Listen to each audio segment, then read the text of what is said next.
प्रथाबद्दल एक नक्की विचारायला आवडेल की प्रथा हे नाव का ठेवलं, म्हणजे इतकी नावं होती जेव्हा हा जो थॉट होता की आता you should move to saris and जे काही आपल्या डोक्यात आहे ते लोकांपर्यंत पोहोचावं, तर प्रथाच का? खरं अगदी काय म्हणायचं त्याला, खूप जास्ती विचार करून असं घेतलेला निर्णय नव्हता. मी आणि माझा नवरा आम्ही लिटरली कॉफी पीत बसलो होतो की आता हा बिझनेस आपण, म्हणजे कविता तू कर आता चालू, तुझ्या मनात 2 वर्ष झाली हे आहे तर तू आता इनिशिएटिव्ह घे आणि चालू कर, असं त्यांनी मला एक पुश दिला. आणि मी म्हटलं की हो आता चालू करायचं असेल तर काहीतरी त्याला आपण एक नाव दिलं पाहिजे. आणि मी म्हटलं की मला असं, माझी आतून इच्छा अशी आहे की आपण हँडलूम सारीजकडे, आपण हँडलूम सारीजच सेल कराव्यात आणि त्याच्याकडे जावं. आणि मग ती आपल्या देशाची खरी ट्रेडिशन आहे, खूप रिच हेरिटेज आहे, तर असं काहीतरी नाव पाहिजे जे त्याला ऑनर करेल.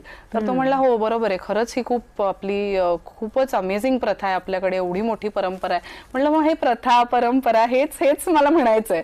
आणि मग त्यातनं असं झालं की प्रथा हेच आपण नाव ठेवू आणि हे अगदी इट गोज विथ इट. पण ऑफकोर्स आज आपण प्रथाकडे बघितलं 10 वर्षांनी तर आमच्याकडे पॉवरलूम सारीज पण आहेत आणि सिल्क नसलेली काही फॅब्रिक्स पण आहेत, जसं की लिनन आहे, टिश्यू लिनन आहे, कॉटन आहे, सिल्क कॉटन आहे, अशी असंख्य फॅब्रिक्स आहेत. पण माझं अजूनही, मला म्हणलीस तर main motivation is handloom saris. आम्ही का ही सगळी रेंज ठेवली आहे की कोणालाही प्रथामध्ये आल्यानंतर अरे आपल्याला हे काही घेताच येत नाहीये म्हणून लोकांनी नाराज जाऊ नये, एक गोष्ट. आणि दुसरी गोष्ट, प्रत्येक ओकेजनला साडी घेताना 25,000 बजेट असेलच असं नसतं. मला छोटंसं फंक्शन आहे, छोट्या फंक्शनसाठी घ्यायचं आहे, मैत्रिणीचं लग्न आहे, 10-1,000 माझं बजेट आहे. मग त्याच्यात मला छान फेस्टिव्ह दिसणारी पण पॉवरलूमवर विणलेली सुंदर साडी मिळू शकते. सो अशा ह्यानी पॉवरलूम सारीजचं कलेक्शन आम्ही ठेवायला लागलो, just to make it a more inclusive brand असं. सो